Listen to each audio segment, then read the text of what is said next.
I am Aishwarya. I got graduated with a BTech degree from Sri Manakula Vinayar Engineering College, Pondicherry. I am 2022 passed out.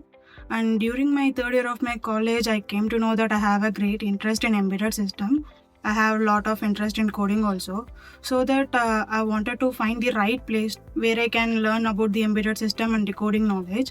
And then I came to know that Emertxe is the right choice to start learning it. So that after joining here, I learned about C and data structures and shell scripting, and everything was new and I learned it from basics.